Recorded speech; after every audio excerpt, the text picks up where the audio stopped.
Bonjour à toi cher spectateur, été 85 de François Ozon, avec l'appellation étrange en sélection officielle du Festival de Cannes 2020 qui n'a pas eu lieu, est un film que personnellement j'attendais presque autant que j'attends toujours les films de François Ozon. C'est des films tellement particuliers dans le paysage audiovisuel français que même si parfois le sujet ne peut pas être forcément hyper passionnant, comme cela pouvait être le cas avec Potiche ou avec Jeune et Jolie ou des films un petit peu de ce type-là, et ben à chaque fois on a quand même envie de voir ce que François Ozon peut nous offrir parce que c'est un cinéaste qui sait non seulement se réinventer, mais également qui est extrêmement créatif en fait au sein du cinéma français, ce qui devient de plus en plus rare.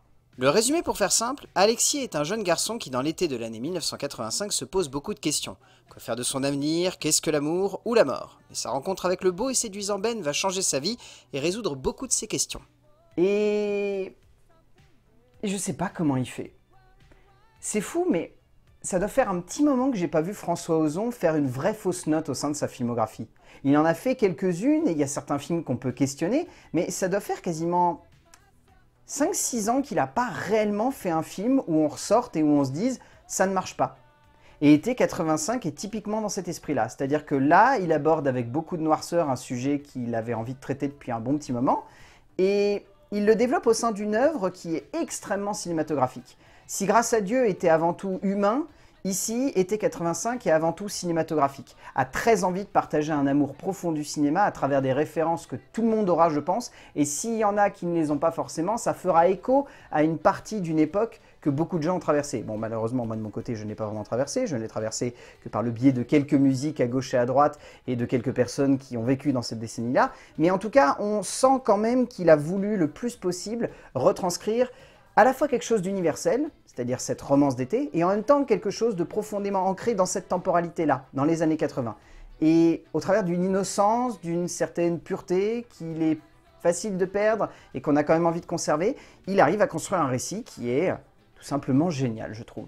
Le cinéma est un art magnifique où l'on peut mettre en scène et jouer avec tout ce que l'on veut, que ce soit un casting, que ce soit un concept et une idée de mise en scène, ou que ce soit simplement une envie, celle de raconter une histoire d'amour, celle de raconter une histoire de mort, ou un peu des deux. François Ozon est un maître dans le genre, adorant raconter un peu des deux en même temps et clairement, son nouveau long métrage s'inscrit parfaitement dans cette idée, le metteur en scène français parvenant avec un brio fou à nous embarquer dans un film aussi noir que lumineux, aussi doux que brutal, bref il nous embarque dans un moment de cinéma dont seul lui a le secret.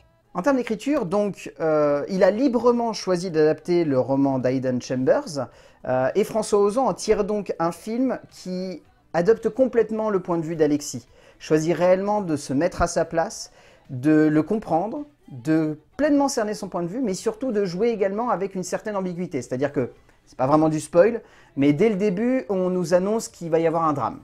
Je ne dis pas lequel c'est pour que vous ne soyez pas complètement spoilés, mais dès le début, Alexis nous regarde directement face caméra et annonce qu'il y a eu un drame. Et qu'il est un petit peu malheureusement responsable de tout ce qui s'est passé. Et à partir de là, le scénario choisit de vraiment opter pour un point de vue qui veut capter l'innocence du personnage d'Alexis, qui va se perdre au fur et à mesure d'un été dans lequel il va vraiment choisir de totalement s'abandonner. Et l'écriture choisit elle aussi de s'abandonner. Ok, il y a cette alternance de points de vue, c'est-à-dire qu'en gros on passe de l'été 85 à l'après-été 85, ce fameux septembre où Alexis malheureusement se retrouve dans une position compliquée et où il est obligé de témoigner pour se défendre. Et à partir de ce stade-là, en fait, on se rend compte que le récit va forcément marcher en jeu de ping-pong. C'est-à-dire qu'à un moment, on va se plonger dans l'été 85 et ensuite, on va aller au niveau de la rentrée et on va devoir pleinement cerner les deux points de vue et choisir, je ne dirais pas de prendre parti, mais de comprendre pourquoi Alexis a agi ainsi. Et surtout de comprendre ce qu'il a fait, parce que même si on nous l'annonce dès le début, qu'il y a quelque chose de tragique, on ne le sait pas. Et à partir de là, disons que cette forme est assez classique, mais Ozon la maîtrise assez bien pour si ce n'est la sublimer, en tout cas réussir à aller au-dessus d'elle et à construire quelque chose de très intéressant par le biais de ça. Et c'est ça qui m'a vraiment pris. C'est cette sensation que même si on connaît ce type de forme, même si c'est un peu convenu de la choisir parce que forcément on se dit que si on adopte un point de vue plus linéaire, ça peut jouer sur plus de tension. Là ici, ça joue plus sur un mystère ambiant qui va englober l'œuvre. Ce que Ozon maîtrise totalement en fait. De cette adaptation très libre, Ozon tire un récit extrêmement cinématographique, un scénario qui résonne comme un magnifique hommage à tout un pan du cinéma, comme il avait essayé pendant un temps de le faire avec un certain Jeune et Joli. Mais il est certain qu'ici, l'auteur français maîtrise totalement son récit. Fini les maladresses autour du relationnel des personnages, ici tout est captivant, tout est enivrant, tout est délicat et suave, on se sent totalement pris par l'aventure de ce duo aussi romanesque que finalement très simple, et c'est cela qui nous passionne de bout en bout d'une écriture aussi juste que finalement logique, aussi émouvante que cathartique, bref, une écriture à la Ozon, flamboyante. En termes de mise en scène, François Ozon, déjà il a tourné en pellicule, ce qui reste encore une fois saisissant aujourd'hui parce qu'il y a tellement de cinéastes qui, par raison de budget, ont la nécessité de devoir tourner en numérique. Lui, il choisit encore et il a ce luxe de pouvoir choisir de tourner en pellicule. Je trouve que ça renforce cet aspect temporel, on est vraiment plongé du coup dans les années 80 et on se met dans cet été à fond, mais par le grain en plus, ça renforce ce petit quelque chose. Et après, je trouve que dans sa mise en scène, Ozon joue beaucoup sur des effets de style qui rappellent vraiment un cinéma des années 80.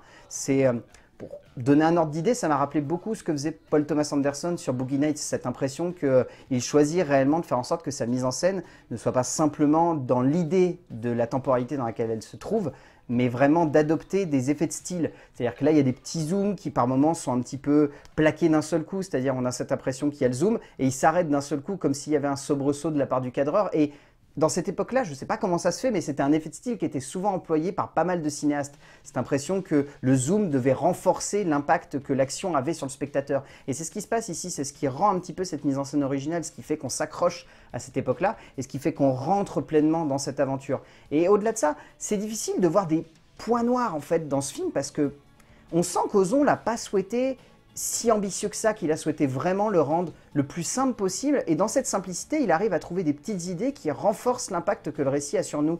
Et du coup, même si on va se dire que c'est pas toujours flamboyant, comme ça peut être le cas avec l'écriture, on se dit que dans la mise en scène, c'est hyper efficace et ça marche sur nous.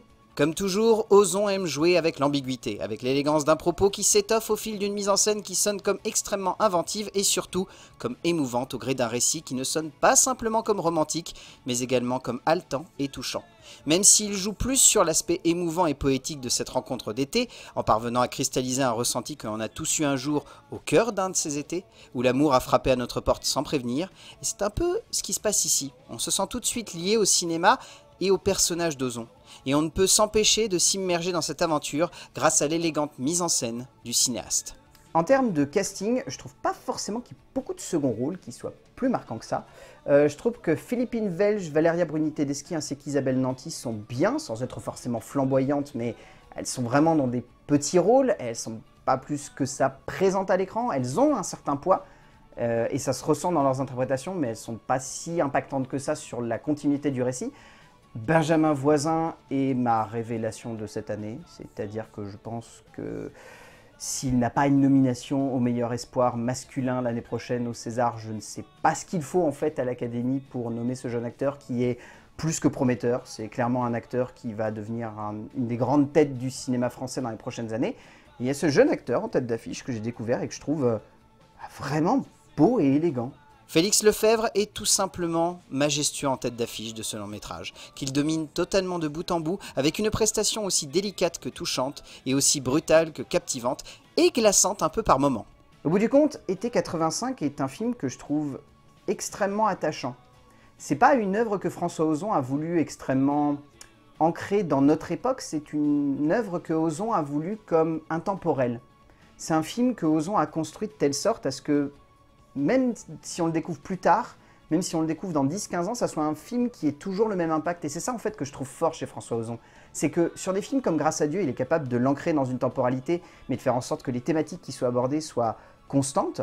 Et ici, il est capable de choisir un récit qui semble universel. Et c'est ça en fait qui m'a complètement conquis, en plus des deux acteurs principaux qui je trouve sont des grosses têtes du cinéma français qui vont ne faire que grimper dans les années à venir. Mais ouais, Été 85 de François Ozon, c'est un film que je ne peux que vous conseiller d'aller voir. C'est vraiment une belle surprise et je m'attendais à être convaincu, mais pas à ce point-là. Et je vous conseille vraiment d'aller le voir parce que je pense que vous serez aussi convaincu. A plus.